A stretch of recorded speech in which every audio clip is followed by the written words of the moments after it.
It's gonna be a long seconds. Here we go. All right, so this is muted. This is ready to go. So just switch to this when you need to do the Q&A. Oh, that's whenever she's ready. Not now, though, right? We're not ready for that. We are. Okay. Welcome to Respond to Violence presents Transformative Justice, Turning Pain into Power. The sponsors of tonight's symposium are DLMD, Department of Social Work, and the Social Justice Initiative. And somebody else we don't know about.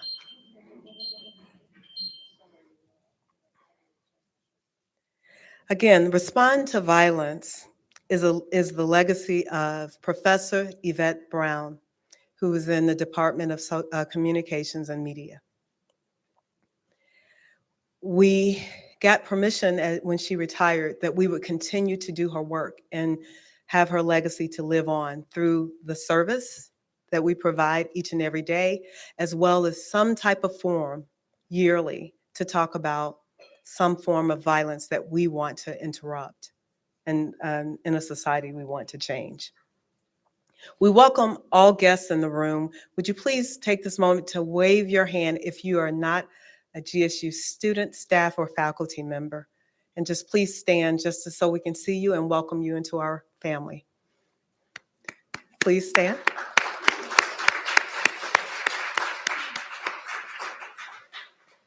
That officially means you are part of the GSU family, and we are so happy you're here to join us.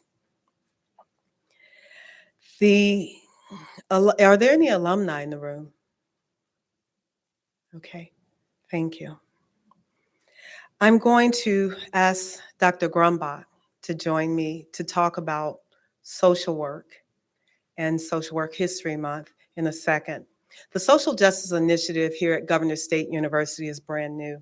It started with the president's vision that we need to do something about the common things that happen, like George Floyd or Tyree Nichols, and that instead of just watching it, we should be active members in solving this around food injustice, thinking about and considering Dr. King's journey around the beloved community, as well as starting a legal clinic. We have done work, and you need to know that the Department of Social Work, under the guidance of Dr. Lori Glass and others, have done serious work around mass incarceration and reentry, where we have had many people to successfully graduate and change their lives, and now they're out there serving as well. We see you doing that as well. I think we should clap on that.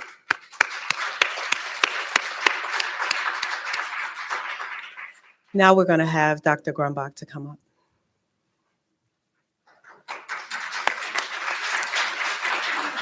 Thank you, Dr. West. So at this time, I'd like for us to give a warm thank you to Dr. West and to and Professor Newson. Could you stand up, Professor Newson, for putting this event together? Thank you so much. Thank you for all your hard work. So it brings me great pleasure to give you greetings from the Dean of the College of Health and Human Services, Dean Balthazar. She couldn't be here today, but she sends her welcome. And I'd like to provide the warmest welcome I can possibly extend to you from the Department of Social Work. So glad to have you all here tonight. So Social Work History Month is really important, and it's been around for at least more than a century. And this year's theme is breaking barriers. And what an important theme to have. And I think tonight's topic, you'll hear a little bit more about breaking barriers. So as we celebrate Social Work Month, I think we need to do it in the spirit of Ubuntu. Ubuntu is an African saying That means I am because we are. And I think you will find that to be something that is very relevant to promoting all of humanity. And you'll see that theme tonight. So social work is important because we should do it in the spirit of breaking barriers. We should do social work in the spirit of challenging systems and in the spirit of righting wrongs. Social work is about social justice. Whether you want to see someone on an individual basis, as an individual therapist seeing people one-on-one, or whether or not you want to be an advocate and promote social change. You should all be about social justice, because what happens to the mass can affect those individuals that we see. But we're also here tonight to celebrate Women's History Month. And the theme for Women's History Month is Women Who Tell Our Stories. Women who tell our stories. So you're going to be in for a treat tonight, because we have some women here who are going to tell our stories. And we want to do it in the spirit of Ubuntu. Can you say that with me? Ubuntu. Ubuntu. All right. I am because we are. Let me hear you say that. I am because we are. Thank you. So I want to leave you with this one African proverb. It says, until the lions have their historians, the history of the hunt will always glorify the hunter. Thank you. Oh, I forgot to do the second part. Should I? Okay. Sorry, got ahead of myself. One more thing. So I wanted to remind you that we have Social Work Advocacy Day in person on April 27th. How many of you are going? All right. We have Advocacy Day for the NASW, which is virtually on March 27th. How many of you will tune in? All right, wonderful. And then our College of Health and Human Services also has a lobby day, which is April 20th, and it will be in person. So if you want to go again, you are also invited to that. So there are many ways for you to be involved. Thank you, and I hope you go forth with trying to become an advocate and telling our stories. Thank you. I want to highly encourage you to consider going to Advocacy Day. We used to take about 100 strong students down to advocate, and believe it or not, it really changes lives. One person in this room in particular went all the time and planned it as a student, sitting in your seat, and now she's Professor Newsom. Yes, right? And it was because there was always a fire burning in her belly to do justice work, right? To advocate, to be a voice for the voiceless, to be courageous about her concerns and voicing them, even in the midst of saying, no, I want to be shy. We're like, no, you're not going to be shy. And sure enough, she has blossomed in ways that are unimaginable. Before I introduce Professor Future Dr. Newson, we're claiming it already. Before I do that, I want to really talk quickly, right? The yoga professor, instructor in me want to emphasize how important during this session you take care of yourselves, right? And what I mean by that is you're asking yourselves, what do I need in this moment? Do I need to step out? Do I need to breathe? Do I need to write where I'm sitting? Collectively, how do we take care of ourselves? And individually, right? One way I said to do that is to inhale. Inhale and exhale. Inhale again and exhale. Inhale one more time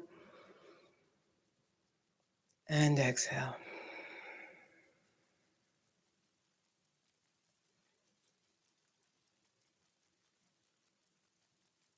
Feel the power of the silence. Feel the power of you feeling yourself, right?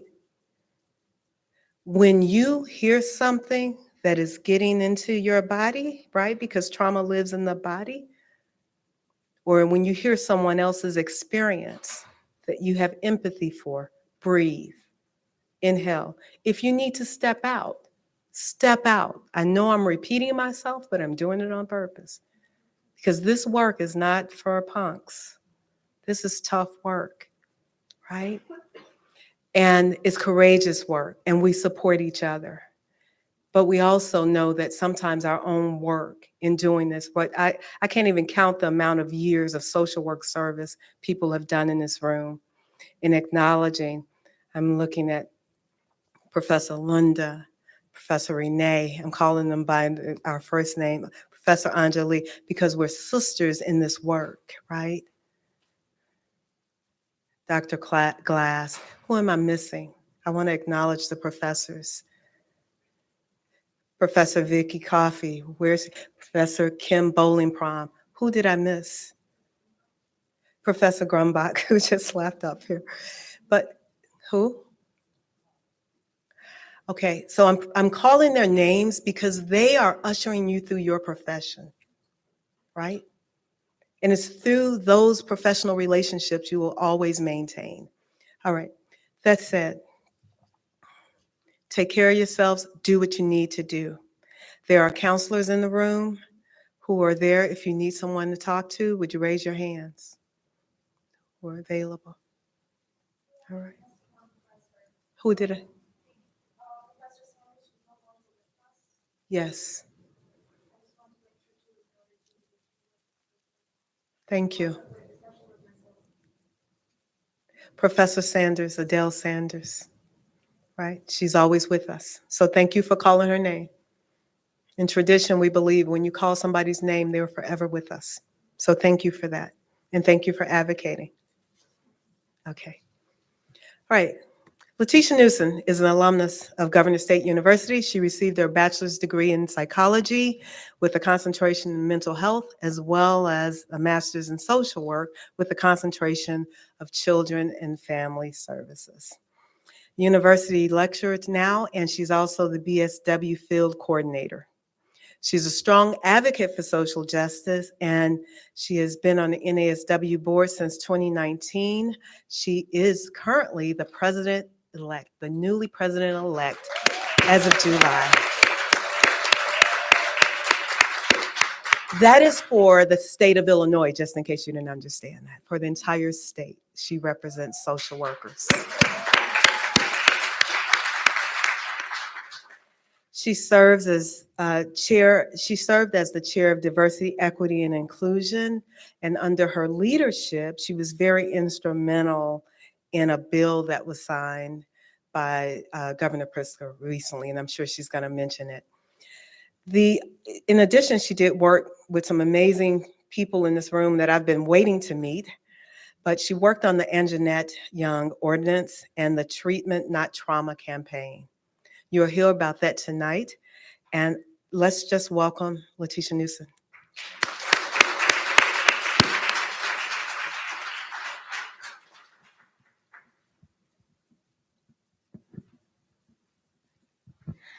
Good evening, future change agents, current change agents.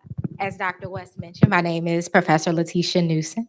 I love advocacy. I love policy.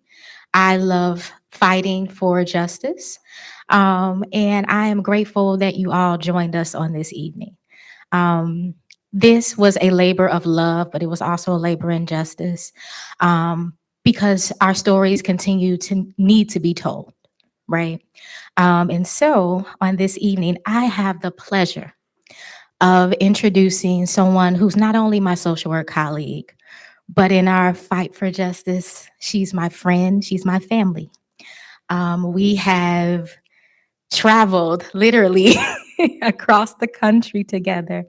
We ended up on Capitol Hill together, advocating for justice, for social work, for the Anjanette Young ordinance.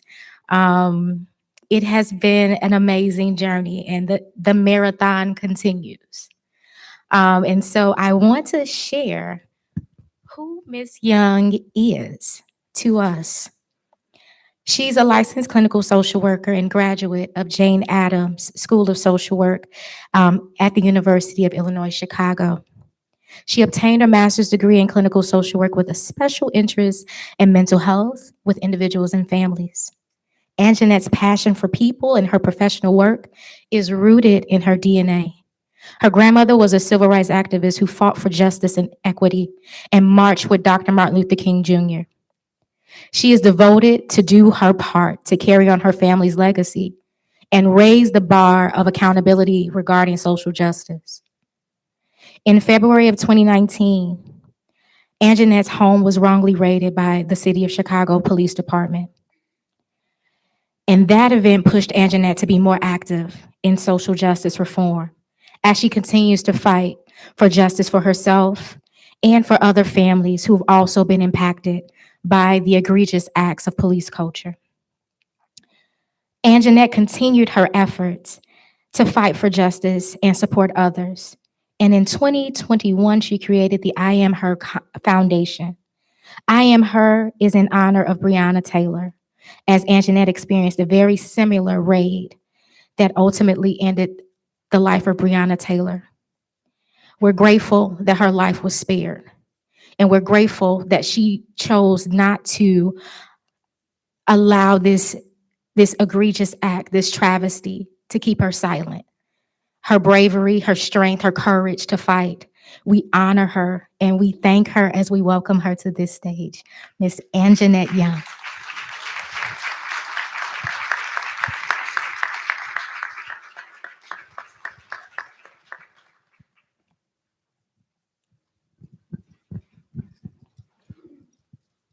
Thank you all for having me on this evening. Thank you, Leticia, my very good friend.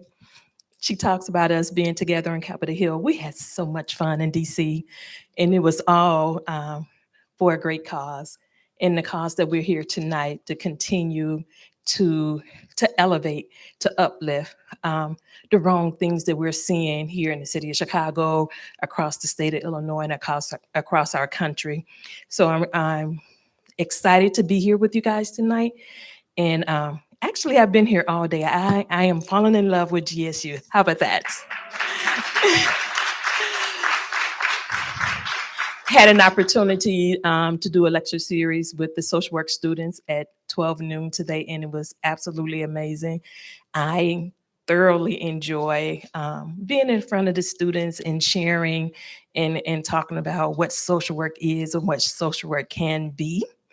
So I'm just looking forward to having a conversation with you guys tonight. And so, for who in this room know about the story of Miss Anjanette Young? Show of hands. So on tonight, we are, at the request of Miss Young, we are going to watch that video. I want to remind us all in this room, it's very traumatic. And we want you, again, to do what you need to do for yourself. If you don't feel that you can visually see that, it is okay for you to take a moment to step out.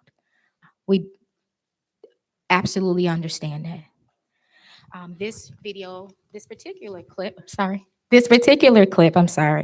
is in request of Miss Young. She uses it as a tool when she's presenting and teaching. Again, I want to remind you that it is violent and it is traumatic. And again, if you choose to leave this room at this moment, it is okay. Also, again, we would like to identify the counselors in the room. If you could raise your hand. If you need to talk with someone, please identify and talk with these individuals. And so we will have Dr. West, please play the video.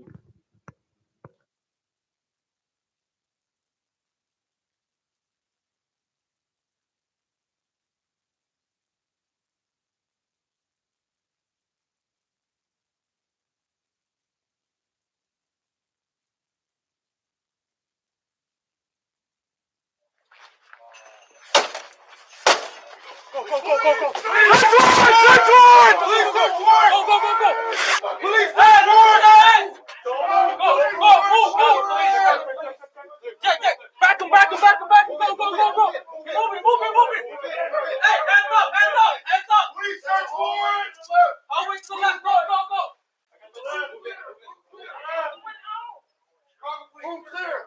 Bruce. Find it, right. You can see? I mean, what is going on here? Clear. Clear. You got the wrong house. I live alone. What's going on? You got the wrong house.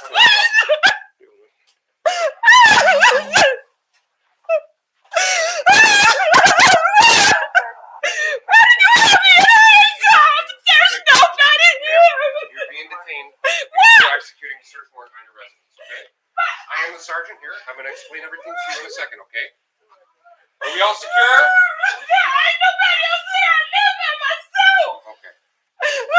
Does anybody else ever stop in here? No. No? No. Who are you looking for? I'll explain that to you in a second.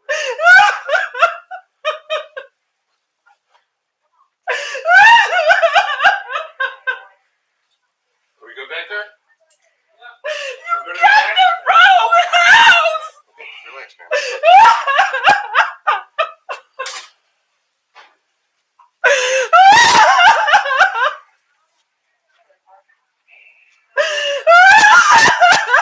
Take it easy, Carrillo. Make it easy. Okay.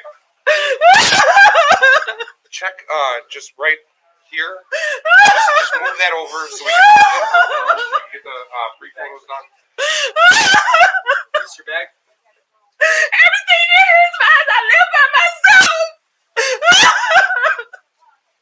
Nobody else lives here. Let's check this, make sure it's weak. There's nothing here that Can I please call somebody? Hang on, man. Relax. You telling me to relax? You gotta come in my house like this?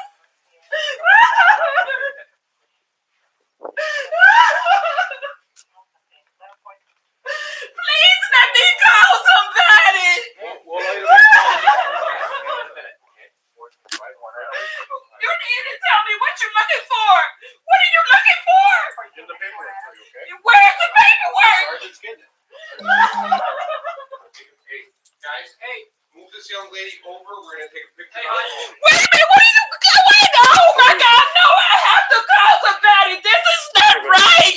I don't even know what you're doing. Well, please explain. You come in here, you kick my door in, you take pictures and stuff. Let's get out of the way and then we'll explain to you what's going on, okay, hon? Go this way. I'll hold this for you, okay?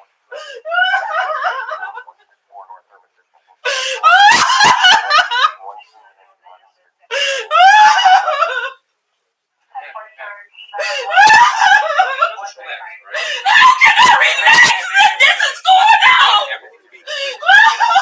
You keep saying in a minute and you guys have kicked my door I'm gonna in. explain everything to you in a moment, okay? We You just need to keep get our. saying in a moment, tell me what's going We on. need to get all our photographs completed before I sit down. Now, how can you take photographs of my house and don't tell me what you're looking for? I will explain that to you in one moment. I'm going to give you a Tell copy me of the search now. warrant as well, okay? Tell me now. Okay, You ma'am. got the wrong house. You got the wrong house. Okay. You got the wrong house.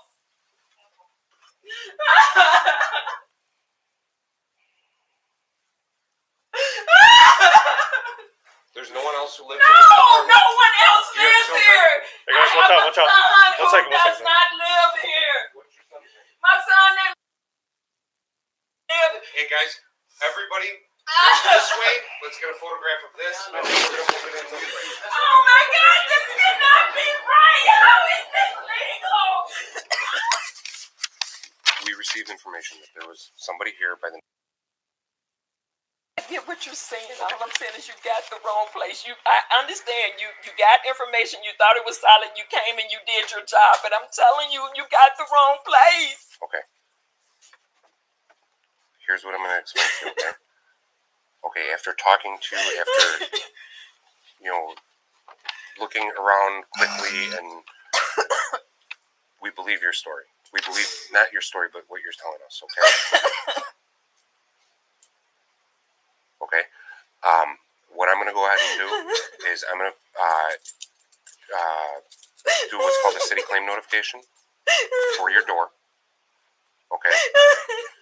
I'm gonna sue the hell out the city. This is so crazy. I should not have had to go through this. I understand what you're saying, but you got bad information and you come in here, I'm black and you got guns on me. This is crazy. I've never had this type of experience in my entire life.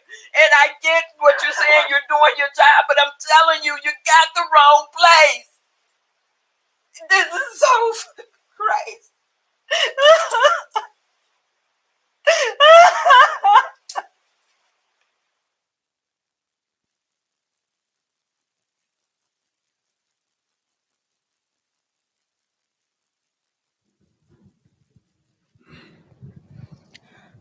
I want us to just take a moment to just breathe for a moment. It's a lot to take in.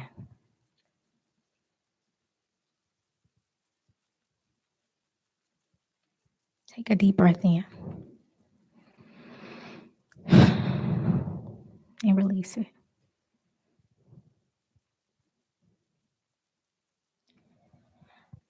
Ms. Young, thank you for your bravery and for allowing us for you to be here to educate us, future social workers, people who are doing this work in this room, helping us to understand the significance of your fight and the need for us to help fight alongside you.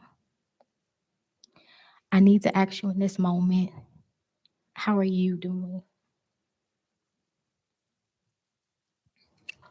So it's always hard to relive that video. But what I would say to this group right now, so that was about an 8-minute video, right? How did that make you feel in those 8 minutes? Yeah.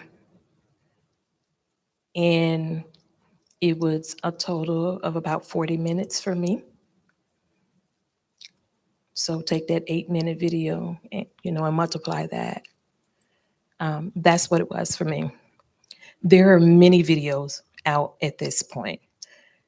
I choose to use that video when I'm speaking because I want you guys to see not just what they did to me, but in this particular video, you get to see all of the injustices, all of the violations, all of the wrong that they did, right? We understand that police work is hard and sometimes they don't always get it right. It's one thing to get it wrong and end up at my door. And it's another thing to treat me the way they treated me once they entered my home. And so overall, I'm okay. I'm okay. It's a journey. I am very much on a healing journey, and I am very much in a good place today. I tell people that my healing journey is a combination of my faith and therapy. It was my faith in God, my support from my church and my pastor, but then also doing therapy with my therapist. And it's a combination of those things. It's not one or the other. It's absolutely both that are needed to get to a good place. And this is 4 years later, and I'm still on that journey. I don't think I'll ever be to a place where I can say, this happened to me, I'm good, it's over. I don't think I'll ever get to a place, but every day is an intentionality to get up and live and be purposeful with what God has given me in this season of my life. And so I'm doing okay today. I'm doing okay. Thank you. Thank you for that. So we talk about the purpose of this symposium is to talk about how do we turn pain into power. And we often see the video and we don't understand who the person is. And so on tonight, we're going to talk about social justice, but we're also going to talk about who Miss Anjanette Young is as a person because you are a person beyond your trauma. You're a dynamic person, a person who is, to me, you're one of my superheroes. And so if you could answer the question, who is Miss Anjanette Young? What is she like? What are her hobbies? What gets her going? I would start by saying I'm a servant of God at my very core before this happened to me. I like to tell people I'm a little country girl from Mississippi who my grandmother gave me two things. She introduced me to Jesus and she taught me how to love people. That's who I was before this, and that's who I am now. And that's the thing that keeps me going every day, right? Understanding my faith and believing in God, even at my lowest moment when I question God. That's real. I questioned God on February 21st, 2019. Because I am a woman of faith and because I was a person who always prayed about my safety, both in my home and outside of my home as a single woman, always prayed about my safety. So I was like, God, how could you allow this to happen to me in my home? I questioned God for a very long time. But I never stopped believing that there was something that God was doing in my life with that situation, even though I questioned how he could allow this to happen to me. So who am I? I'm Anjanette. My family calls me Ann. I love people. I love little ones that don't belong to me. Love to have fun with little kids. I bake. I love to bake. I've been told that I'm pretty good at it. And I'm a social worker and enjoy that thoroughly. Believe that that's who God actually birthed me to be. And when you speak about social work, what inspired you to become a social worker? I don't know that when I went to school for social work that I understood or knew why I was doing it. It was the right thing to do at the time that I did it. But when I look back over my career and where I am in life today, what inspires me is the 12 o'clock class I had today with the students, right? Being able to share what it means to be a social worker. If I can drop one little nugget, or I used the word mustard seed earlier, to the future of social work, that warms my heart to know that I am giving back and depositing something that will carry on the legacy and the profession of social work. And I feel like that's what I got from my grandmother, watching her as a young child be an activist in the community and fight for rights in the community. I watched her do those things growing up, not knowing that that would be my trajectory today. And I understand the work of my grandmother so much more now and can appreciate it so much more now than I did just watching her when I was growing up. Now, we just watched the video from February 21st, 2019. How has that night changed you, both personally, but also professionally? So personally,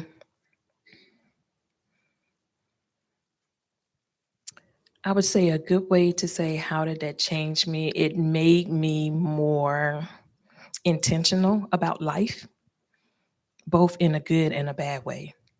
So more intentional about life, understanding what I lived through, understanding and grieving Breonna Taylor and knowing that my situation was very similar and God spared my life.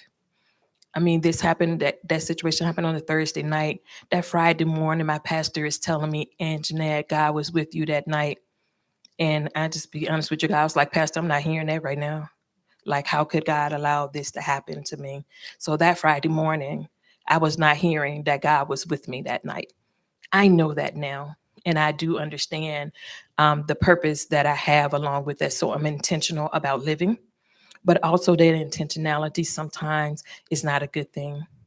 I'm on a 360 swivel everywhere I go now, right? Things that didn't bother me so much before then absolutely are heightened now. When I'm driving, I'm always looking at the police car that is passing by and probably is not even thinking about me, but yet I'm watching it, and it gives me anxiety. I've had moments where I was stopped by the police. Guys say you didn't make a complete stop at the stop sign. That's normal stuff, but that triggered me. So there are things about my life that will never be the same anymore, both good and bad. And there was a time that I used to say that I just wish I could get my life back to what it was before that night. But I do understand now that my life would never be what it was before that night. And that's not necessarily a bad thing. From a professional space as a social worker, how has it impacted your work? So, as a social worker before the incident, I thought I had a pretty sweet life, right? Working, doing social work, enjoying every bit of it, doing direct practice, engaging with families, you know, engaging with children and families in the mental health space and other spaces. And I thought I had a pretty sweet life. I really did. Um, After that night, I've now shifted my focus in social work. So my focus now is more about justice and advocacy because I understand what happened to me has happened to so many other families in the city of Chicago. But I also understand that my story, my journey looks a lot different than the other families in the city of Chicago who had the same experience. There are other families who are still fighting cases with the city of Chicago. And I don't think that's right. That's a whole other issue. But they were not as public and vocal as I was for many reasons, but primarily because they had children that they're trying to protect from this, right? So I just had myself, and I was in a unique position to stand up and speak for myself and all of them. And so I did so, and understanding that this journey is bigger than me. Like this is truly an assignment from God, to make change and shift into the city of Chicago, and He's using me for that. Don't quite understand why, but He is, and so I've embraced that very much so. And so now my social work practice look more like talking to social work students and telling them how they need to use their individual voices to make collective change, and helping students to understand what it looks like to be a part of advocacy and social policy, and that social work is so much more than child welfare. And there's so many pieces of social work where there's needed voices and needed bodies in the profession to move forward the things that are happening around you in your everyday life. And so I would encourage my students today to not to live in a silo, to be intentional about the things that are happening in your world around you, and finding a way to use your individual voices to get involved in that. So, what gave you the courage to pursue justice? I don't think I'm courageous. I don't think that there was something that gave me courage. That night, I knew what they did to me was not right. I knew the way they handled me and treated me, and everything that happened about that night. And I think my grandmother in me and the social work in me was like, you can't get away with this. And so it started out with, you can't get away with this. But little did I know where that it would lead me to today and what that journey would look like. And when I hired my attorney and said I want to sue the city of Chicago, that I did not know that I was fighting this huge organism, right? It wasn't just me suing the police department. I was now fighting the mayor and having issues with aldermen and city council. It became this huge thing that I had no clue of what I was doing, but I had God and I had an amazing support team. And so here we are today, continuing to do the work because I have people who are holding my shoulders up when they get heavy.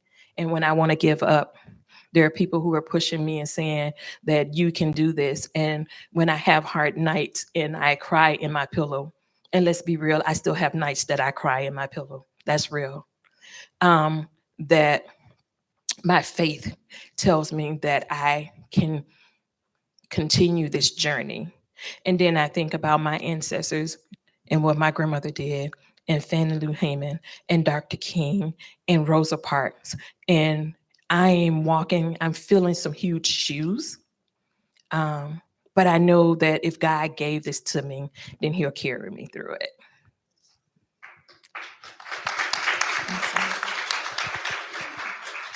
Absolutely. When we talk about justice, for many, they may say, well, didn't she receive justice? There was a level of admission to wrongdoing.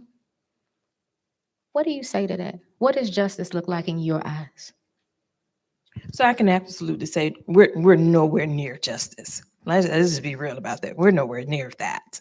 But there are some people who, see what's being said and shown in the media. And yes, I did receive a financial settlement. It's all over media. Everybody knows it.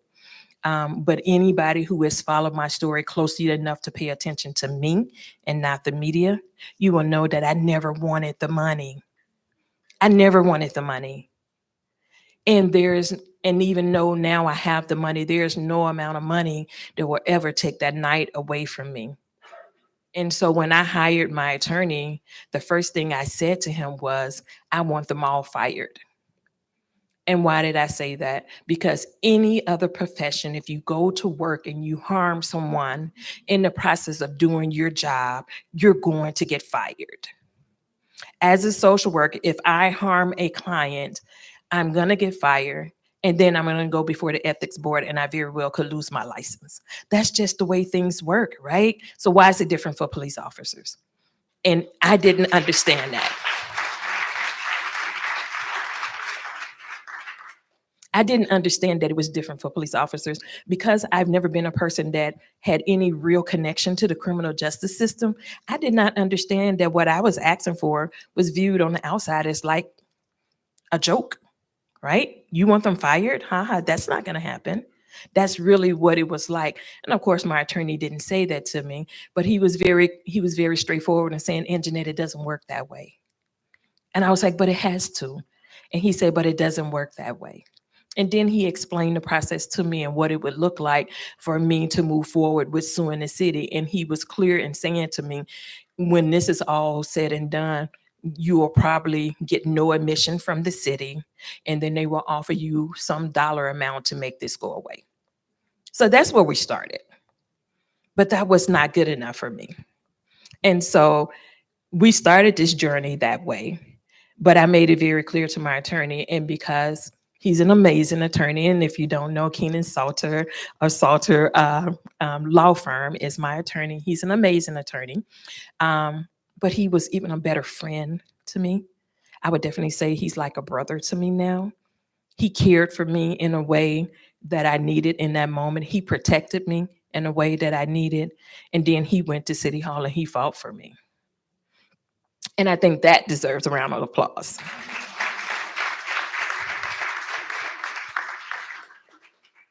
But even when we got to the point of going through the lawsuit and finally getting to the point of them offering me a financial settlement, I took the settlement because at some point we have to settle the case, right? It can't go on forever. But I took the settlement from the city and I said to Keenan that I'm going to continue to fight for what justice really looks like for me. And so that's part of why we have the Anjanette Young ordinance. And that's part of why I'm heavily campaigning for somebody that I can't say their name in this room, because I understand the space that I'm in. And that's why I'm very happy to say that our current mayor will no longer be our mayor in just about 5 or 6 weeks. And I feel good that I did my part in that. And so there's more work to be done for all of us. Absolutely. I became aware of course, I, like many of you, became aware of Miss Anjanette Young from the traumatic video that went national. But on a personal level, I became aware of Miss Young because my seat on the board of NASW gave me the platform to fight for for a person who I call my sister. We have a saying in my family: if one fights, all fight. And when it came across our board, and I did not hesitate. I went to fight for my sister, and that has led us to continue to fight for the ordinance. So can you tell us a little bit about where the Anjanette Young ordinance stands at this time, and why it is so pivotal for these young, amazing, brilliant future change agents to be very much aware of their power that they have? So currently, the Anjanette Young ordinance stalled in what is called the Safety Committee. Just to give you guys a quick kind of tutorial, we have 50 wards in the city of Chicago. So we have 50 aldermen that make up the city council of the city of Chicago. And so when you want to pass legislation through the city council, you have to have what is called a simple majority, right? So of the 50, we needed 26 to pass. And then if we wanted to be solid so that there wouldn't be a chance of it being vetoed, we needed more like 32. And so we were able to secure about 21 alder persons who agreed that they would vote for the ordinance. But before that, it has to go through what is called a safety committee. And so the safety committee is made up of 14 of the 50 alder people. And then I went to a hearing at the safety committee back in September. And so we have to present a case in front of the safety committee. So I get to present my side, and the city gets to present their side for everybody who is against it. So city attorneys and the police officers are there saying why this is not a good thing. And so the 14 people now need to vote on it. And if it passes in safety committee, then it moves to the larger city council where the 50 people get to vote on.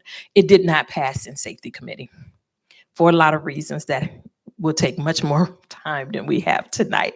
But the gist of it is it did not pass in safety committee. So it's now kind of stalled. That was the last point of passage right now as it relates to city council. And so now we're in an election season where city council is overturning and we're getting a new mayor, a person named who I can't mention here. We're getting a new mayor. And so my hopes at this point is that the person that I have endorsed, check the videos. The person that I have endorsed, I believe will pass the ordinance once that person is elected our new mayor. And on the very slight chance that that doesn't happen, then I will begin to move to a state campaign where I'll go to Springfield and ask the state to pass the ordinance. And we're with you along the way.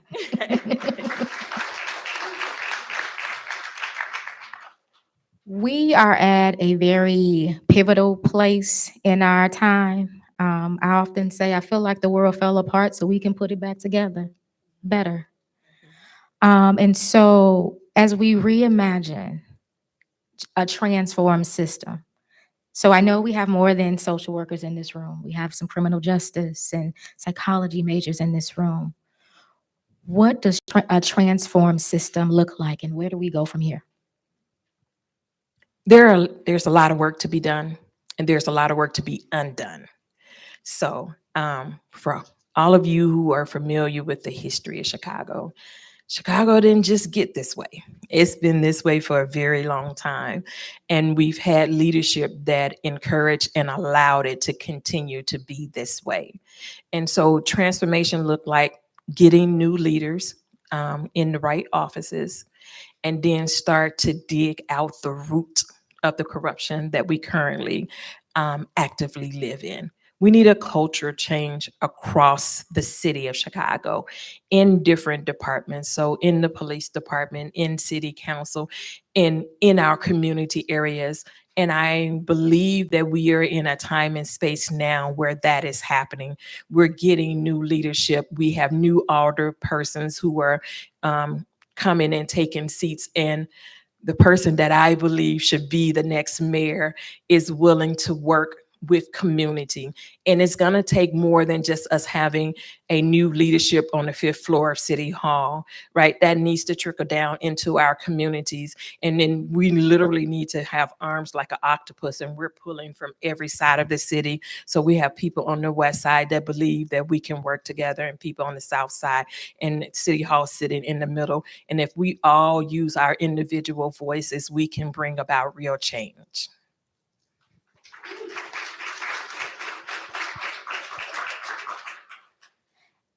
As we talk about ways that you turned your pain into power, if you could speak a little bit about some of the advocacy and nonprofit work that you do to spread awareness for mental health and self-care and occupying spaces in other spaces of social work that you do.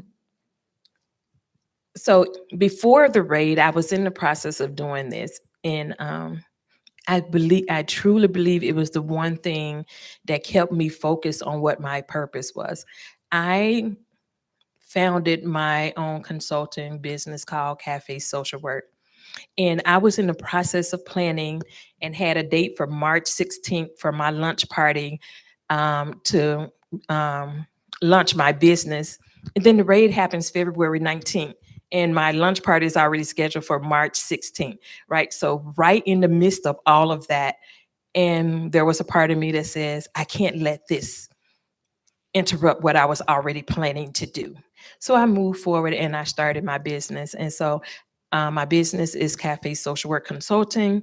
So it's pretty much all things social work: coaching, tutoring, mentoring, licensure, exam prep, clinical social work hours for students who are in social work. And then what you see on the screen here is my foundation that I started, and it's the I Am Her Foundation. So I Am Her is in honor of Breonna Taylor. So I Am Her was birthed out of my grieving of Breonna Taylor.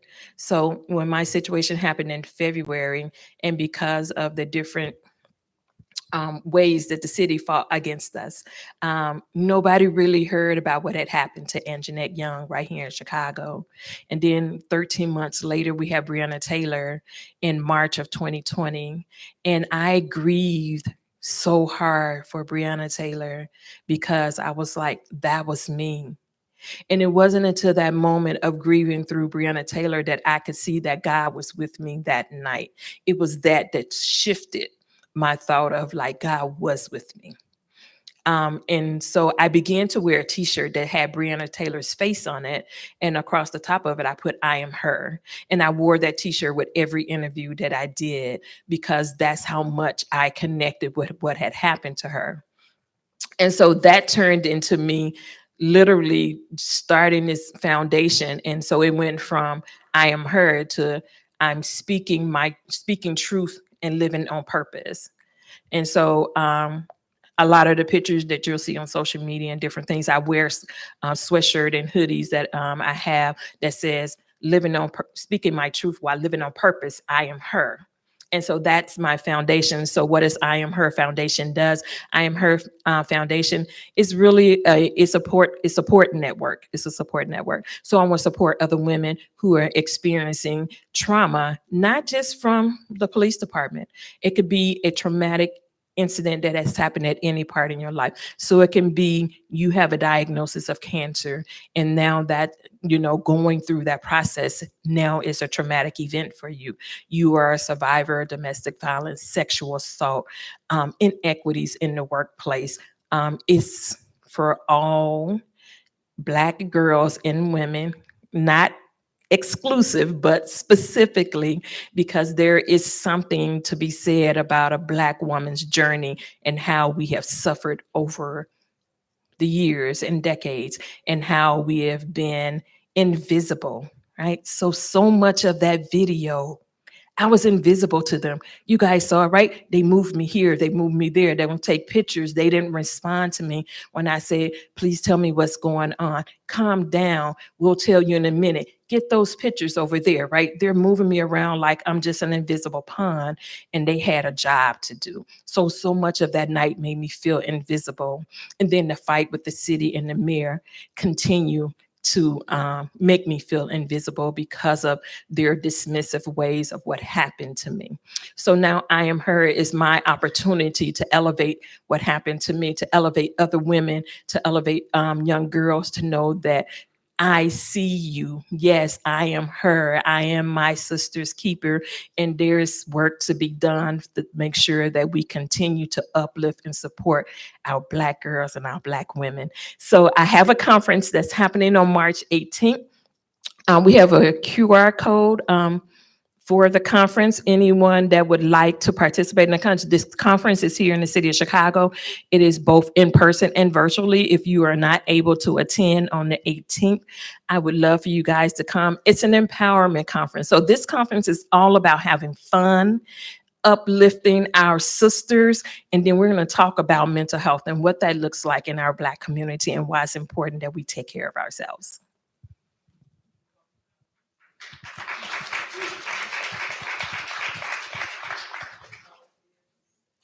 If anyone would like to volunteer or would like more information, absolutely reach out to myself, as well as you can see the table outside for more information as well.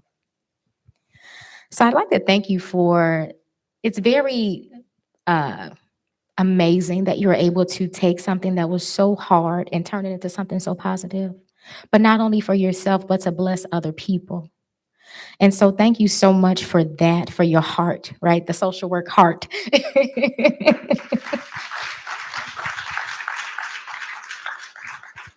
Before we transition to our panel, I want to ask you, what would you leave to us in this room? We have students, we have faculty, we have community members. We all work in different spheres of influence. What would you say is our societal responsibility at this time? I think everyone in this room, I would encourage you to do a self-reflection internally. After all that you've heard tonight, what you know about me and what has happened in the city of Chicago, and dig deep and figure out, what is my role in this? Because every one of us in this room have a role in how we begin to transform what justice looks like in the city of Chicago. And some of you guys are in suburban counties, and what happens across the state of Illinois. And even further, what happens across the country, right? Leticia and I talk about, we had fun when we went to Capitol Hill, but we were doing work at Capitol Hill. We sat down with our state rep and we talked to her about what's happening here in Chicago and how we want to see her use her position in DC to move the needle in Chicago, because that's what she's there for. And that's what she's there to move the needle in the state of Illinois, because that's her role. And so we had fun in DC, but we did work in DC. And so what I would leave with each one of you is figuring out how you can use your voice, right? Some people may be thinking, I'm just one person, or, I'm not, an activist, or I'm not in the community that way. Use your one voice, walk away tonight, tell somebody what you heard, what you learned tonight, and then be intentional to do something about it, because we all can do something. And the first thing you can do is register to vote if you're not already registered to vote, and vote. I don't care who you vote for. I do care who you vote for.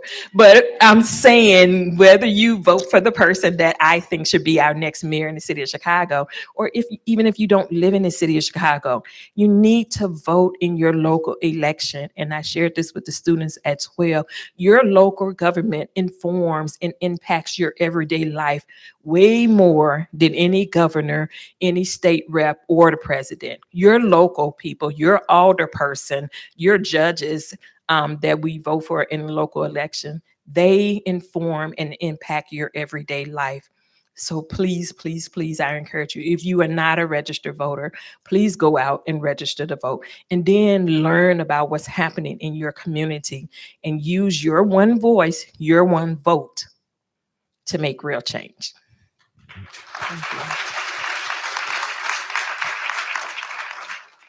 I would like to thank you for gracing us with your presence this evening and sharing your story, because your story is helping us to empower us to go out to really affect change. So thank you for lending us your time, your presence. You've been here all day. And we thank you. We're so gracious. We're so gracious. And at this time, I would like to bring up, we have two brilliant panelists that will join us as we continue this talk about social justice, police culture, and how we have the power to affect change.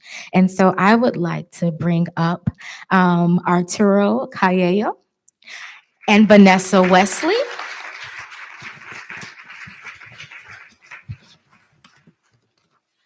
Dr. Arturo, I should say, is a licensed clinical social worker and director of health and violence prevention at Brighton Park Neighborhood Council.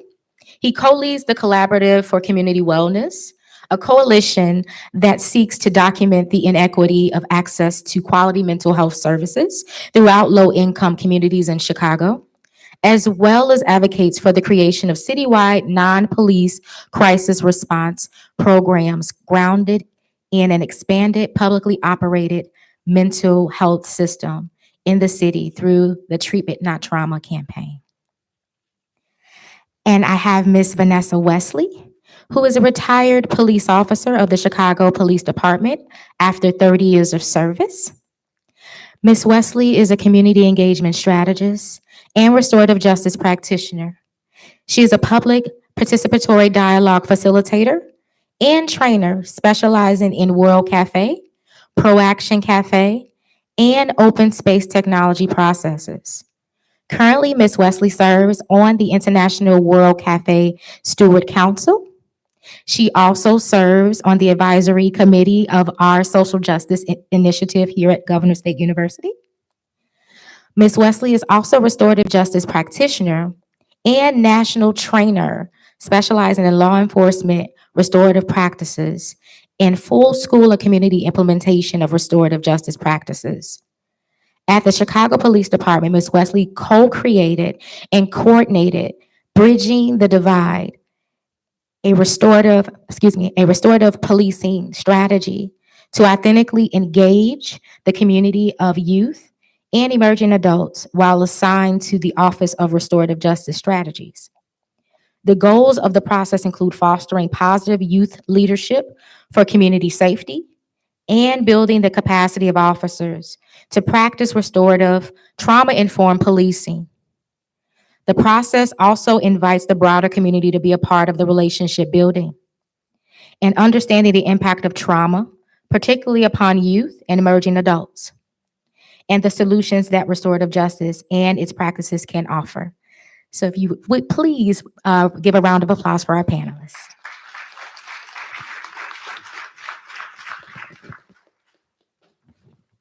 And so I would like to start off by asking a question to Arturo. So we watched the unfortunate incident and a traumatic video. What was your perspective and thoughts after viewing the video based on your profession as a mental health practitioner, social worker, and community organizer? Okay, sorry. Well, first off, thank you for having me. It's an honor to be here with Anjanette Young.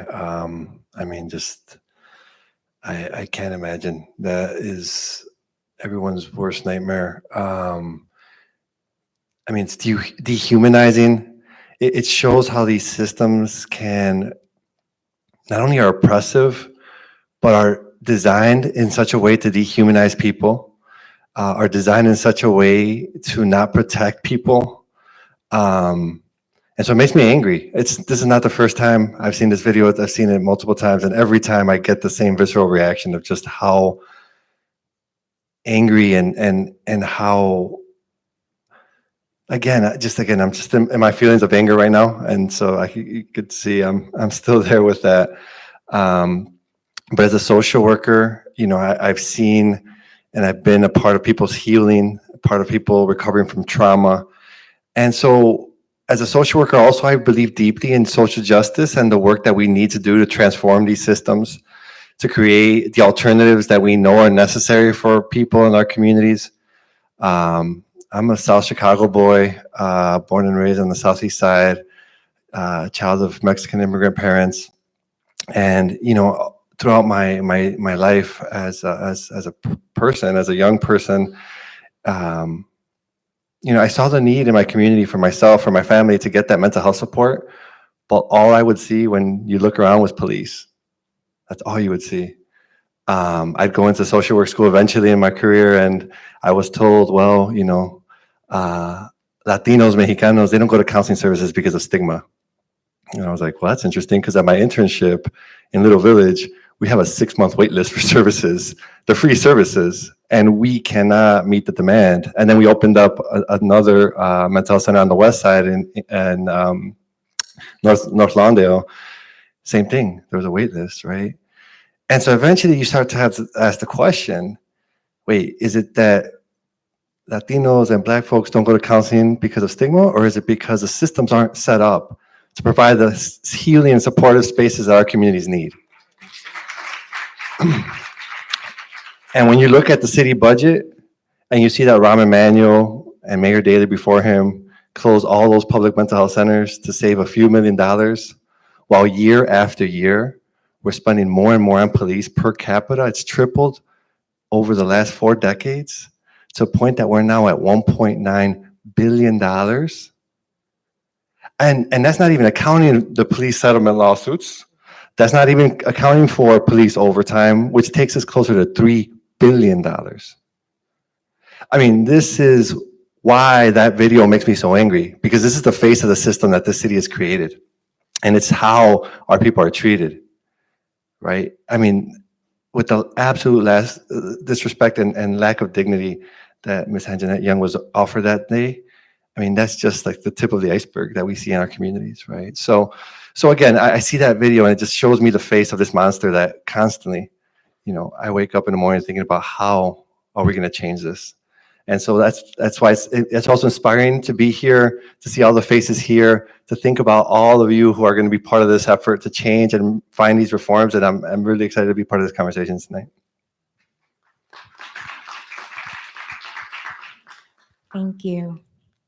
I want to pose the same question to you, Officer Vanessa. Retired. As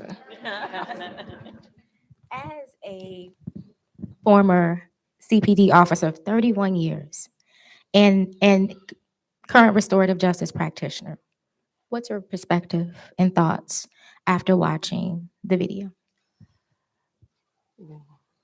So first, thank you for taking a very private incident and allowing it to be public. Because there's so much in that 40 minutes that we would never have insight to in order to change. Granny used to tell me, take the Band-Aid off, let the air hit it so it could heal. This is not my first time seeing the video.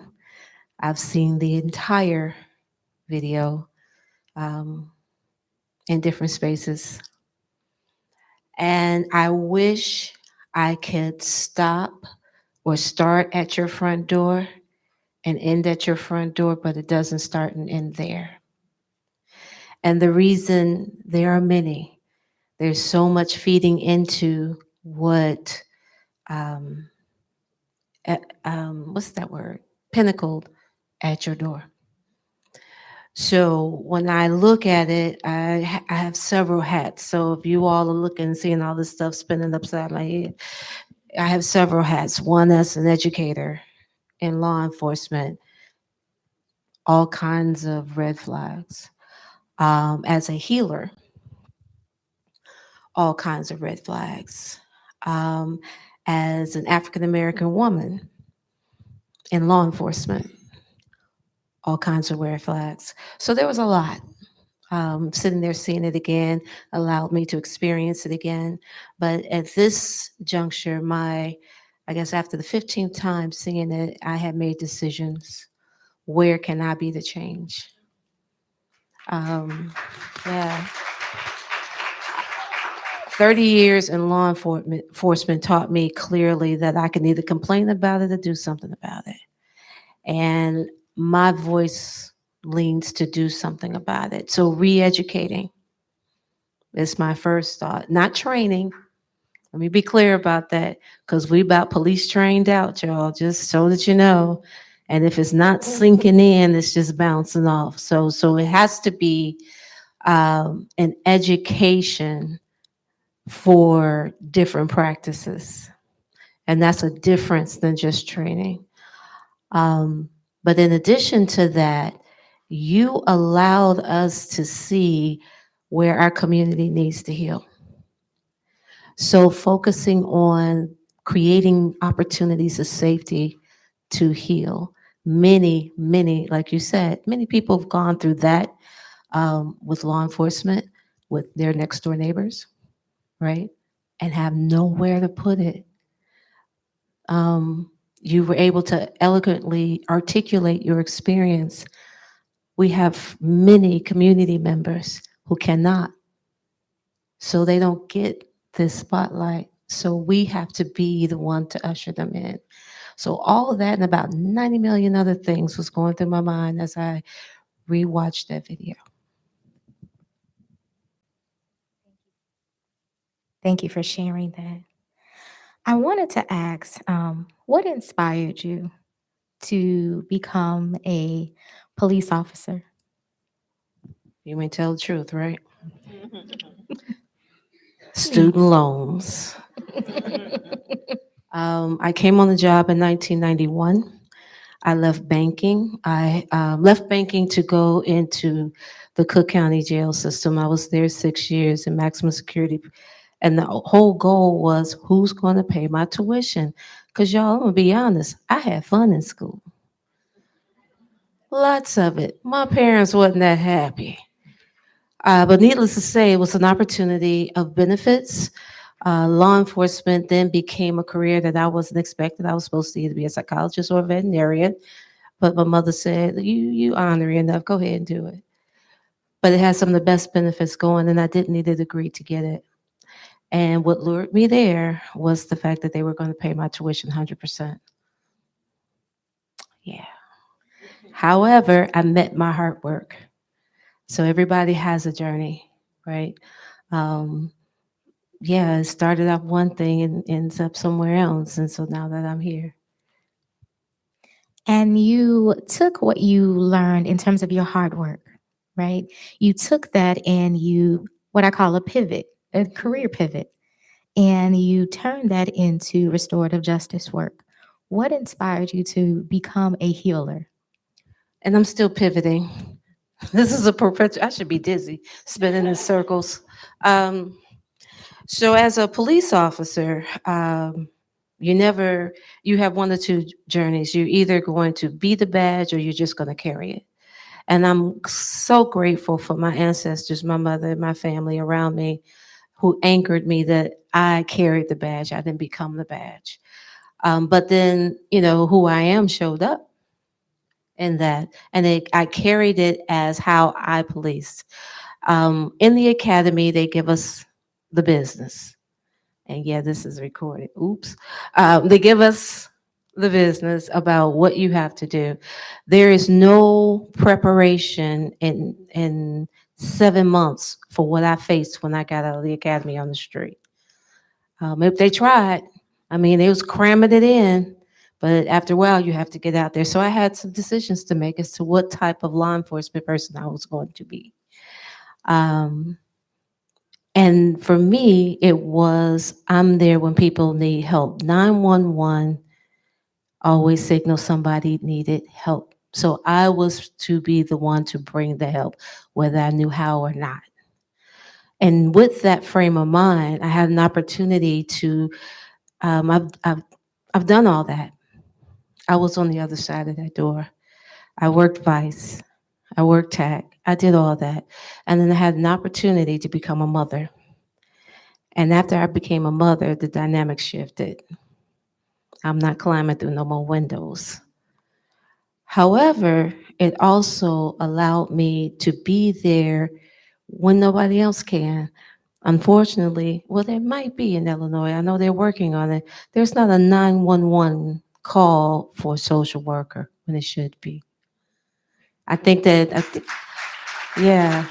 In Houston, I think it was 211 when I went to visit as I was ending my career, I had an opportunity to work with MacArthur Safety Justice Challenge, and we began to try to craft what you now see as the co-responder model here in Chicago, because police officers are not trained to do what healers do.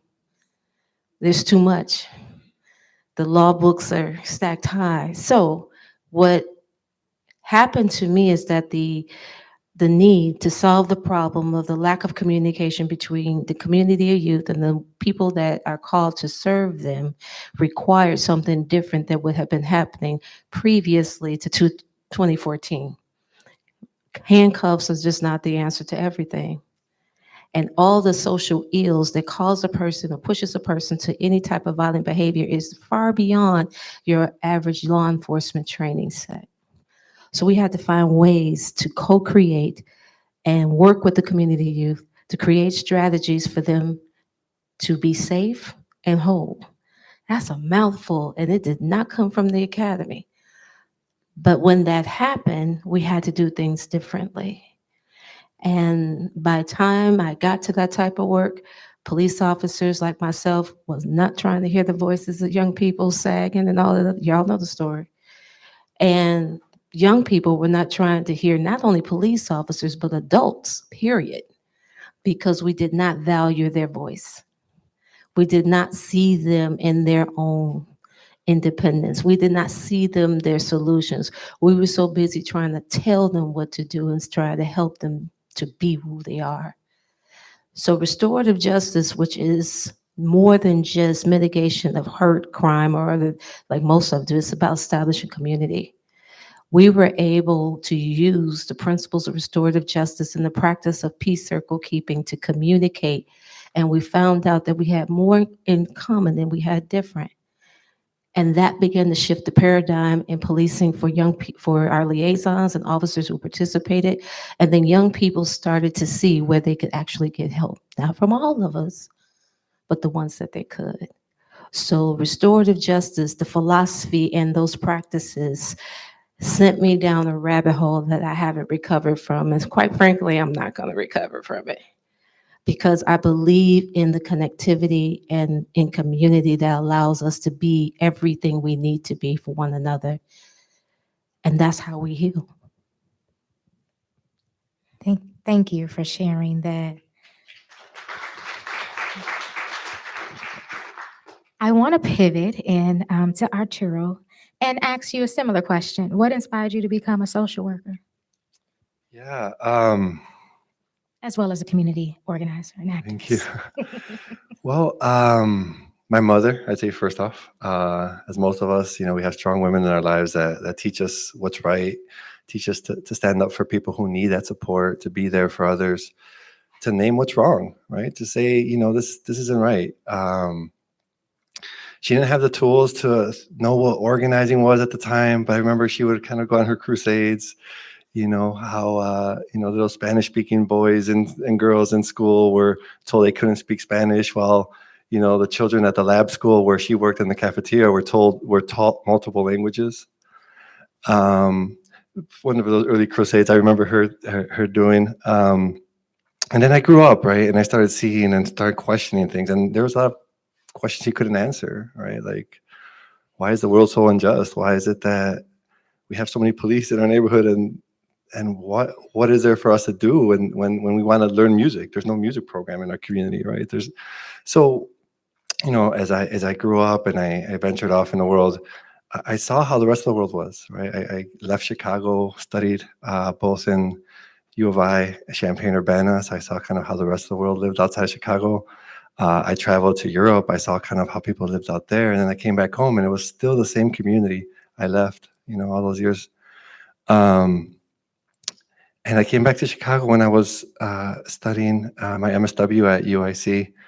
And The immigrant rights movement started back then in 2005, the marches we took to the streets. And it was really an opportunity for me to see how organizing is done, both locally and nationally. I was captivated by it. And then also I was thinking about our work in mental health, right? And again, I was going to this mental health program as an intern, offering free mental health services to Black and brown folks on the west and southwest side of Chicago. Again, we had a wait list. Rahm Emanuel closes the public mental health centers, our wait list went right back up. The city, the state would cut funding, our wait list would go up. And so at some point you have to start asking the questions and doing the research. And, I went back, got my PhD. I was doing the PhD work, learning what research is and really thinking about, again, the reality I was seeing in the community. So a few of us started thinking about how do we start documenting this injustice and using that research to actually document how severe the problem is. And we did. We surveyed nearly 3,000 people on the southwest side. We replicated the study on the west side. And the study always came back with the same responses. People wanted mental health services. There was no question about it. 80% of the respondents in our surveys would say, yes, I want mental health services. The biggest barrier was always the same. It was cost. It was lack of affordability. It was those services are not available in our communities. And so for me, thinking about the work and thinking about my role as a social worker was I can be a practitioner, and I am, and I was.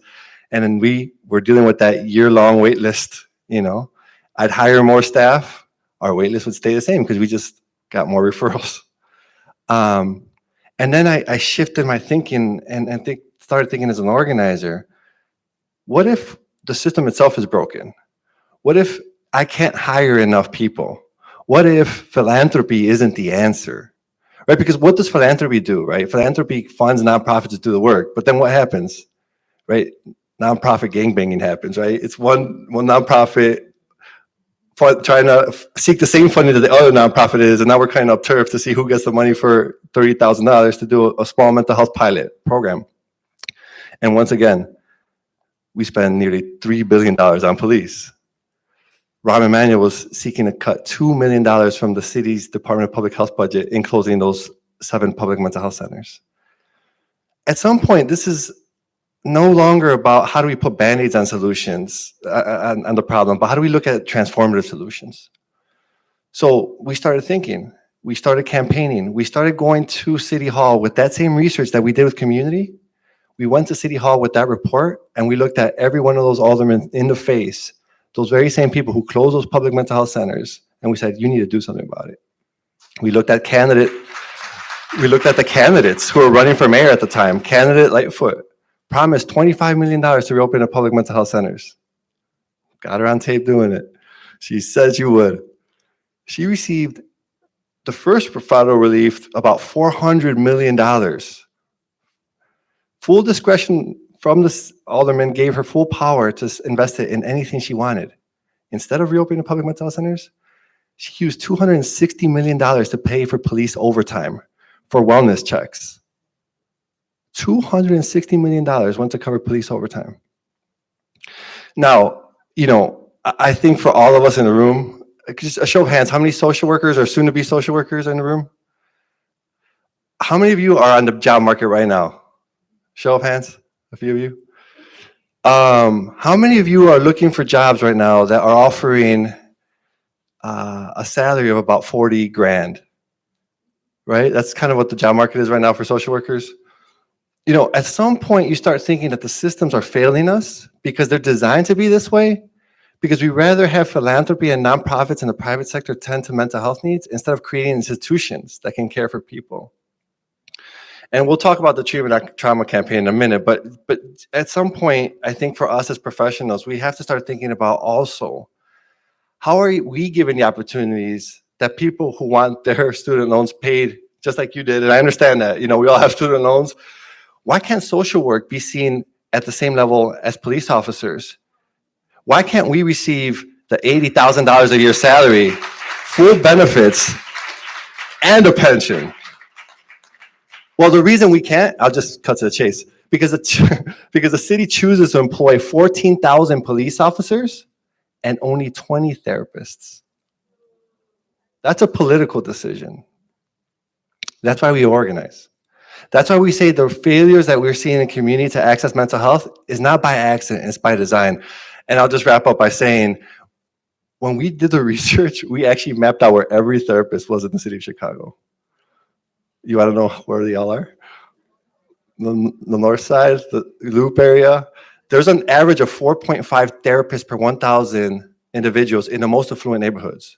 The rest of the city, the west side, the south side, the southwest side, my neighborhood where I grew up in, there's an average of 0.2 therapists per 1,000 community residents. Now that's us, right? That's us, the LCSWs, right? It's because, again, where are the benefits and well-paid employment opportunities in the city of Chicago in this current system? And how do we change that, right? That's been my work. And again, I value my role as a social worker to be able to provide the immediate care, but also to be able to think about how we change these systems.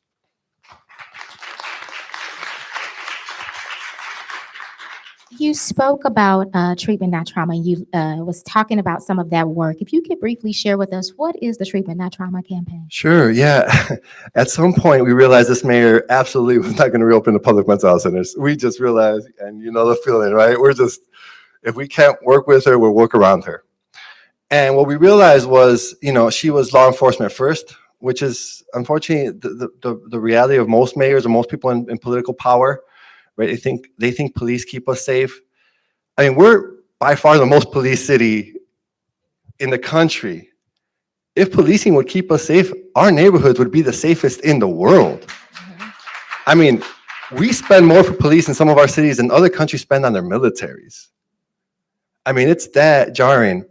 So that being said, if they were not going to reopen the public mental health centers and pay clinicians, CDPH employed therapists, to be treating in community traumas that have been there for decades and generations, we realized then what we need to do is put clinicians out into the streets, be able to respond, as you mentioned earlier, through an alternative number that does not require people to call 911.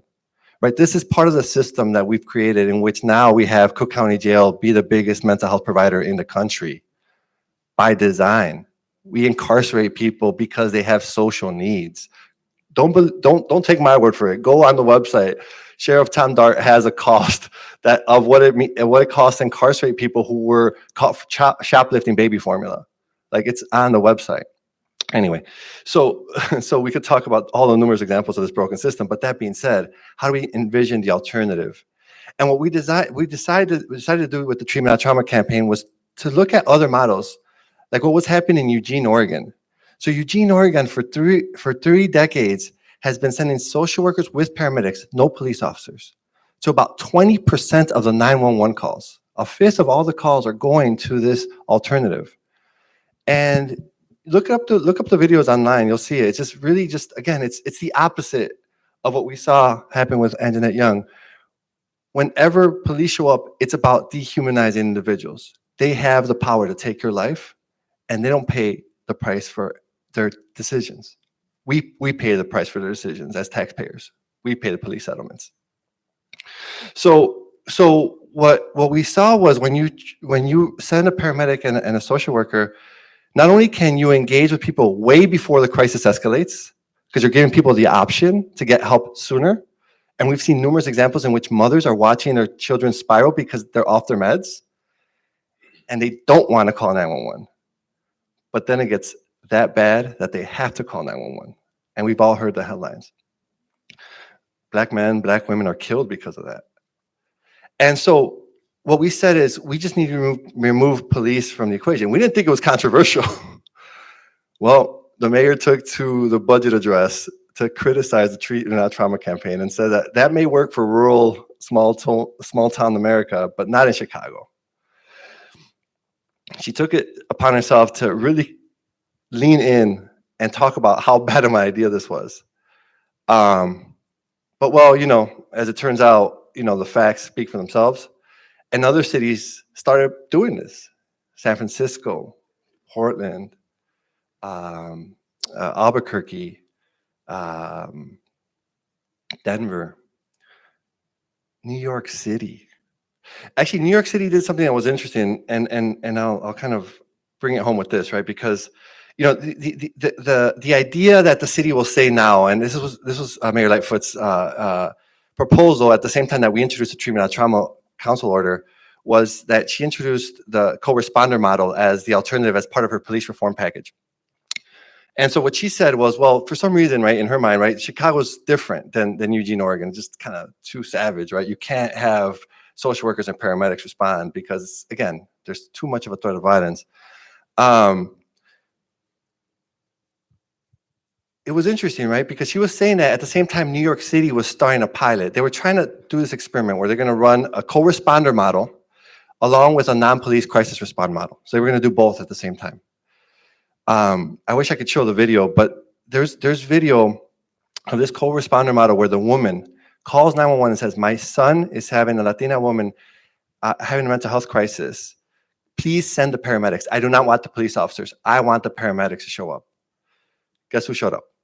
The co-responder team. It was a police officer and a paramedic. And you watch the body cam footage and you see her blocking the doorway because she did not want to risk the life of her son by having the police involved. She specifically asked paramedic, she knows her son. She knew this was spiraling. She knew what he needed. He didn't need a police officer. As she's explaining this to police officers, just like they did with Anjanette Young, their goal. You see them pulling their handcuffs and some rope. They were ready to hog tie this individual. You see it. Before you know it, the young man is being brutalized by the police, and she spent the night in jail. This is the co-responder model. So for us, we take a very hard stance. We say, no, police should not be involved in crises. Social workers, paramedics, people themselves have the right to receive the support when they see necessary. Irene Chavez died in a prison cell because police officers took her in instead of listening to her needs to seek mental health support. She committed suicide while being held in Chicago police custody.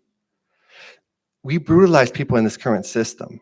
Treatment not trauma is about creating the spaces for healing by reopening all of the public mental health centers, all 19, there was once 19, believe it or not, having those be the fire stations that we talk about when we send, the fire ambulance out, the fire trucks and the ambulances out, right? We want social workers to have a home base in each one of our community areas. So each one of us as social workers can have dignified work that pays at the same rate that police officers receive to tend to the crises and give us and our community members alternatives to be able to pay our student loans and serve our communities in a way that does not involve the potential harm to our communities in the way that, unfortunately, we have in this current system. So this is what treatment not trauma is all about. Thank you so much. So I'd like to thank my panel for joining and providing us with such rich information in terms of what do we do next. And so I want to open the floor to brave people in this room because we want to hear your voices and your questions. So there is a mic in the middle for Q&A. Who would like to be brave enough to ask questions? You could please come to the mic. Hi, I just want to say first and foremost, thank you all three of you for coming to GSU and speaking your piece and speaking your, I can't even imagine what you went through. I can't. And the thing about it is, I knew about Breonna Taylor when that happened, but I never knew about your story, and I wish I had. And when I get home, I am going to be talking about this with my household because this is outrageous. And what you two were saying about the re-education, I was itching to say about re-education because I have family that have been in the police force, and I asked them last year, were they taking in the re-education we're trying to tell them? And he told me he actually quit and went to architecture because he felt he couldn't make a difference. And to, I'm sorry, my brain's not fully getting the name, Arturo, the treatment, not trauma, is desperately needed. Because for those with mental disorders, actually like myself, having that police come to your door, or when you need someone just to hear you, I'm hoping that that can be, spread worldwide or countrywide because we need them now more than ever. I just wanted to ask,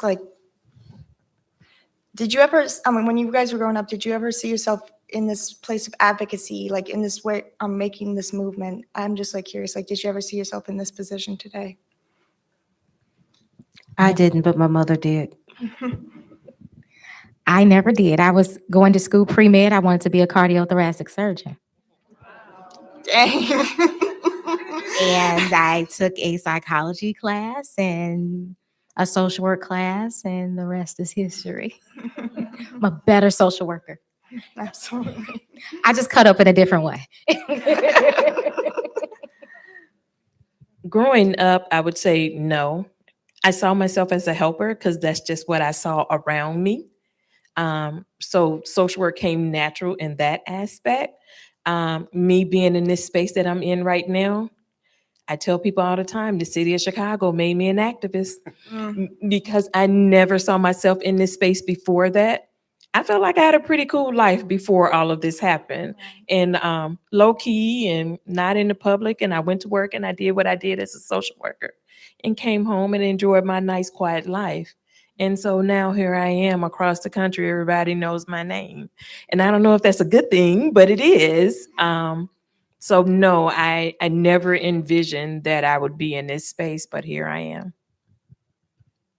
Yeah, same. I also wanted to become something else, right? I went to school for civil engineering. And then I remember taking a class in which, we had to do a math problem in engineering business school where you had to calculate what the cost would be to develop a sewage system that made 100 people sick or killed 5. And what's the math problem? This is the equation that gives you that answer. So yeah, it's the same thing. I took a psychology course and I fell in love with that, and I took social work and I fell in love with that. And then you're right, Chicago makes you an activist. Absolutely right. Absolutely. Thank you. Thank you. If you have questions, you can line up in the center aisle. Yes. Hi, my name is Mike Brown. I just want to, as a former police officer and a person who has written search warrants and done surveillance and search warrant affidavits, I use my social media platform to condemn the Chicago Police Department because the manner in which they executed that search warrant, it was procedure, but what they were looking for with you would have been a simple knock on the door to verify this person does not live here. And it's obvious that the surveillance work was very shoddy. I know, it was evident in the search warrant affidavit. Did you ever get to depositions to depose any of the persons that were involved in the search warrant? Because that's one thing that I see. Same thing with Breonna Taylor, her mother. When it goes to civil lawsuit, the settlement is sometimes reached before we even get to deposition to depose them to find out where the issues were in the policy and procedure to see where certain changes specifically within the department needs to be made. So did you ever get to deposition? We never got to deposition. The case was settled far beyond going into court in the legal proceedings. However, COPA did an investigation with all of the officers, including investigating from the very beginning of like how they even got to my address and what information they used to actually write a warrant and what sergeant approved this garbage, because it was absolute garbage. And what I found out through the COPA investigation is they did no surveillance. There was no surveillance of my home. What I found in hindsight is there was a person that they picked up and who said, I can give you something, right? So this person says, I know where guns and drugs are. And they literally put this person in the car and they drove down my block. And the person said, it's the red door. And so the apartment complex that I lived in, just a fluke. All of the doors were green and mine was red. And he pointed at the red door and they literally got the address off the red door. And that's all they knew about my address and who lived in the home. And I tell people all the time, I lived in an apartment complex that had a management office on site. They literally could have gone to the management office and said, we have a search warrant for this unit. And the management office would have let them in while I was at work. And I wouldn't have to have had anything to do with that. There's so many ways they could have done this differently because of the type of person that I am. Had they knocked on my door and said, I would have let them in because I had nothing to hide and because I'm a person that pretty much follows the law. Like, okay, come in, look around, you'll see that what you're looking for is not here. But none of those things happened. That was evident. Also rhetorical, and then just a question for the treatment, not trauma. I thank you, because it takes a lot to actually re-trigger yourself for the benefit of other people. So you're definitely to be honored. And with the treatment, not trauma, I'm not surprised that they're going to do anything. And to expect that police officers would actually have the capacity to be able to help people, you must not understand what the training requirements are to even get into the department. So they're not at the level educationally that you all are. So you should be commended on what you're attempting to do. Thank you very much. Thank you. Hello, Devontae Turner here. I'm a student at GSU. I just want to say, Miss Young, you handled yourself in that video very well. As you said, you're a woman of God. Myself, I'm not much of a cursor, but I would have had a lot of words to say at that moment. You handled it very well, you know. There was a moment that I used one curse word. Okay. Yeah. But I just want to say that that's restraint was admirable. I just want to say, question regarding all of those people that were in the video, in the raid, involved in the raid. Would you ever be, or did you ever get a chance to sit down and talk with them, or would that be something you would be interested in to just get some clarity on, you know, maybe some apologies or some type of, you know, clearance or closure? Was that something that happened or something you was interested in? So that's something that did not happen. I really don't see the value in that, because I feel like it would be perfunctory, right? I'm going to say I'm sorry, but you know, what does that really mean in the grand scheme of how you continue to do your work? So I never had a desire to have a sit down with any of those officers. I do appreciate the most out of the legal process. I appreciate the investigation that COPA did. COPA invited me in to read the report before they made it public, and I wept. I literally cried in their office because it was in that moment that someone understood exactly what had happened to me. They did a very thorough investigation, and the report that they let me read was over 100 pages long, and we spent hours in their office going through exactly what they did with every single officer that was involved. And so there were 12 officers in my home. There were even more outside of my home. It was a whole production of things that were going on. And so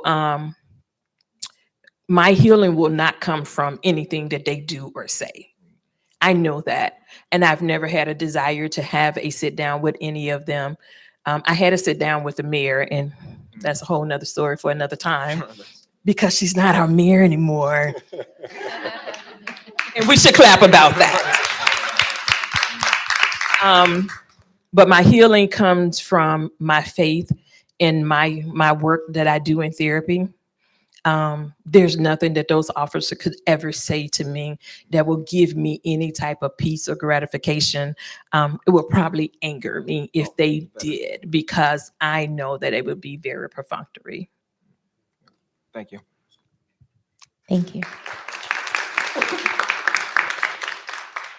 Hello, my name is Levante, future mental health therapist. I just want to say, Ms. Young, thank you, because your story is going to inspire so many people, and God is going to bless you for walking in his faith and just using your story to minister to other people. Like, you're going to receive a big blessing. Like, it's going to be out of your world. Like, this question is really to the entire panel, because we were talking about going to City Hall and sitting with certain legislators and things like that. What does it take as far as petitioning to go in and reconstruct what it takes to become a police officer, and what it needs for like repercussions, and how do we move past that? Ooh, that takes more time than we have tonight. But the short answer is elected officials wanting the change to happen, right? So you first have to want the change. And there are systems and offices in the city of Chicago that doesn't see anything wrong with the way the status quo is right now. So if you don't see a problem, then there is no desire to change anything. And so there's a whole culture in the police department, in the city hall, across the city of Chicago that do not believe that we are as bad and broken as we are. And I say we because I live here, I pay taxes, so it's we, how bad we are as a city. And so what will it take to make change? It's going to take us, all of us on this panel, all of us in this room, standing up and say what we saw on that video is not okay. And it's not okay because it happened to Ms. Young and you had the wrong information. It's not okay because no person in the city of Chicago, in the state of Illinois, across the country should ever be treated that way. If I can ask to respond to that, some of the things that need to happen have to be created. So when you're in I've worked in systems my whole career, and systems do what they are created to do. If you want something different, you have to figure out what that innovation is and create it and present it. Oftentimes you have to do it outside the system to prove that it works. And as things change, as people change, and we're changing here in the city of Chicago and Cook County, believe it or not, we have almost a 50% new alderman slate. And so it becomes being able to bring information where the information don't exist. And it's not just necessarily for the people who are sitting outside the police culture, but many of us who recognize the police culture also want to see a change. Is that we stop trying to do things in silos and do the right things together. I wanted to add to that. Are you a social work student? Yeah. Okay. One of the things that I did, right, is I got to the seats, right? And what does that look like? I joined the board of NASW, which is the National Association for Social Workers. And the week that George Floyd was killed, murdered, we, said we have to do something about this. So I became a co-chair of a task force on racial justice. I volunteered to do that. While many people were marching in the streets, protesting is good, but somebody has to get to the seat because that's what the power is to make change. And so I had people questioning me, why are you not out protesting? Because I need to write us out of this nightmare. And what I love to do is I love to write policy. And so through that work on the task force, we produced the recommendations on police reform, which is included in the criminal justice omnibus bill that was signed by Governor Pritzker in February of 2021. That's how you affect change. Get to the seat and use your platform and your power to advance social justice. I'll just add to that, because you're right, yes. We need people in those positions. We also need movement to keep pressure up, to make these bold demands. I mean, police reform, it's window dressing. George Floyd was murdered by a CIT trained police officer who was trained in crisis training, right? Like this is the systems that will try to evade accountability at all costs. We also need bold demands. The Treatment Not Trauma campaign, we just introduced a council order, a budget amendment in this past cycle, where we said, wait, are you telling me that we have 1,000 police vacancies in the city budget? That's about $70 million that's just sitting there, knowing that we cannot fill those vacancies, even if the desire is there, even if you have enough people lined up. There's only so many people the academy can train, and that takes time, and those cycle through. So you're not only do you have $2 billion you're sitting on, but you're also hoarding money, right? So our demand was simple. It wasn't even that controversial. It was like, okay, we need crisis response. Well, we just talked about crisis response where we could build that system. We found out the money's sitting on a table. We said, well, take 200 of those vacancies and immediately hire social workers to do the work we need done in the community. Right? The person in charge in the city of Chicago immediately sent that to the Rules Committee, where all the other bills go to die. Right? And that's because I think what also we need is consistent pressure.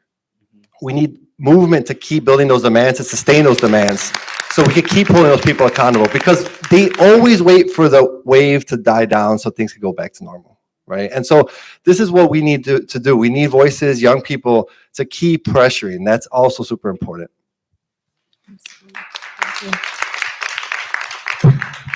Hello, my name is Beverly Muhammad. I was made aware that I am the last person to ask a question. Professor Newson, thank you so much, so very much for inviting your class out for this symposium. I have really enjoyed myself, so thank you for that. My question is, as it relates to police officers and mental health. It appears that many of those police officers may suffer from mental health issues themselves. So what could we do? What do you think we could do to remedy that? Because because sometimes it gets such that they commit suicide. So there's some things that's going on internally.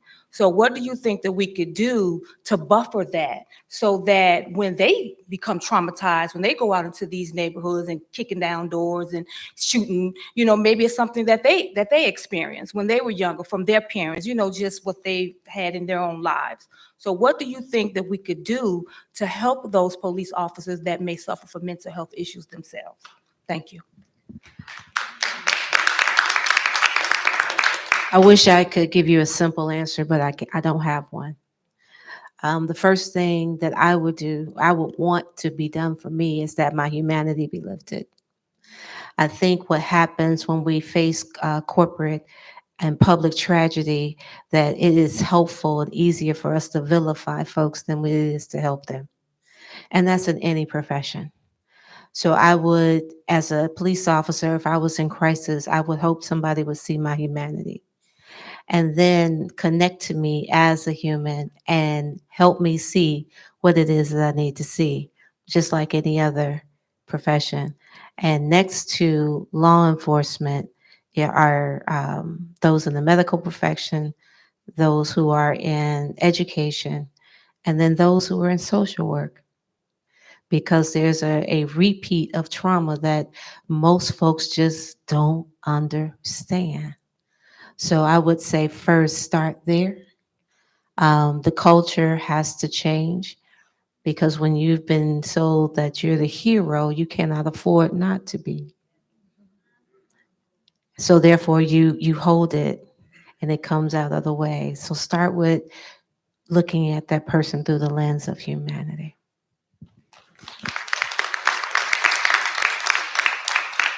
So I would like to thank everyone for being here. I would like to thank my esteemed guests. Thank you so much, Ms. Young, for your resiliency, for your bravery, your courage, your consistent fight for social justice, your love for as a social worker, your advocacy.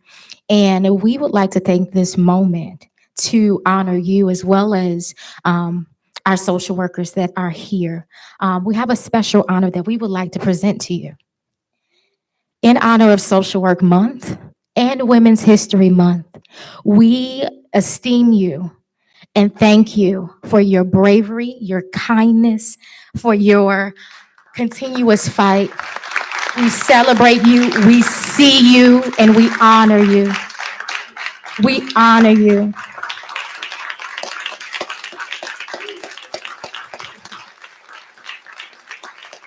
And I just want to take the time to read this. Governor State University and the Department of Social Work honors Ms. Anjanette Young for your courage, your relentless spirit, and dedication to advance social justice. Happy Women's History Month.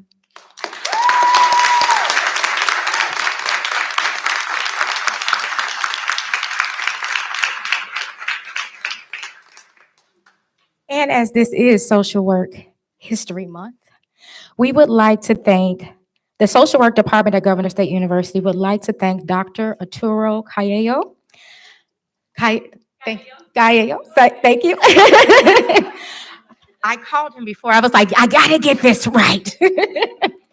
for outstanding services in social work and community organizing to advance social justice. We thank you. We honor you. We say continue to fight. We continue to stand with you as you fight, and let us know we're with you. Thank you.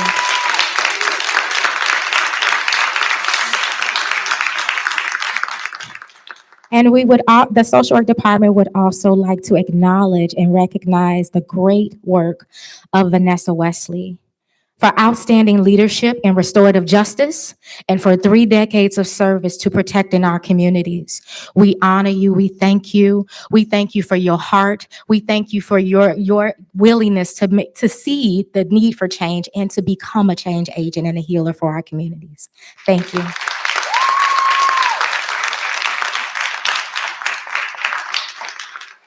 And there is one social worker that is amazing that I've had the privilege to work with, and he is in the audience.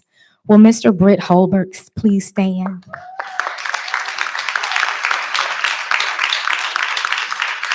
I have to acknowledge the amazing work of Britt. Britt and I became acquainted with each other because he served on the task force for racial justice with the NASW. Britt has been one who fiercely fights for social justice, and he is amazing in the work that he does in anti-racist social work practices. He doesn't talk it, he walks this. He goes throughout and trains other social workers to begin to do this work. And so we would like to thank you, Britt. Come forward. The Department of Social Work recognizes his outstanding work in social work and anti-racist practices to advance social justice. Britt not only works to in anti-racist practices, but he also works alongside Arturo with the Treatment Not Trauma campaign. And also he is right now actively working to eradicate the ASWB injustice with the testing for social work. So we would like to thank him so much for being here this evening. We know you came from work, so thank you so much. Thank you.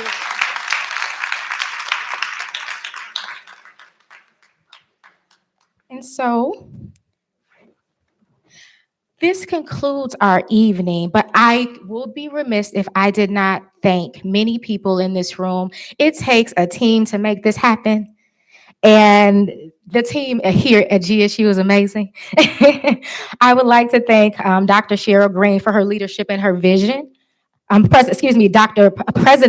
Cheryl Green for her leadership and vision for social justice. Dr. Corey Bradford, the DLMD team, Josh and Uriah, thank you. They made this happen. They made this happen. I would like to thank Julie. Julie is amazing. She has done everything in terms of making this event happen, in terms of marketing and promotion. Thank you so much. Dr. Gisela Grumba, the chair of our social work department, I thank you. I thank you so much for your support for this vision and for honoring Social Work Month. I would like to thank Jolanda and Nia, who is our social work department office managers who helped bring this together. I would like to thank my colleagues, the social work department, for being present and for supporting this vision and bringing your students. I would like to thank, we would like to thank also Monica Holden in the provost office, as well as my mentor, the one who taught me social justice, who would take me to Springfield and turn me loose to advocate, Dr. Phyllis West, who is the director of the Social Justice Initiative in our partnership. And lastly, I wanted to thank you, those who showed up in this room. You could have went somewhere else, but you decided to come here because you wanted to hear how you can affect change and be different, how you can make difference in this world. And I want to leave you with something.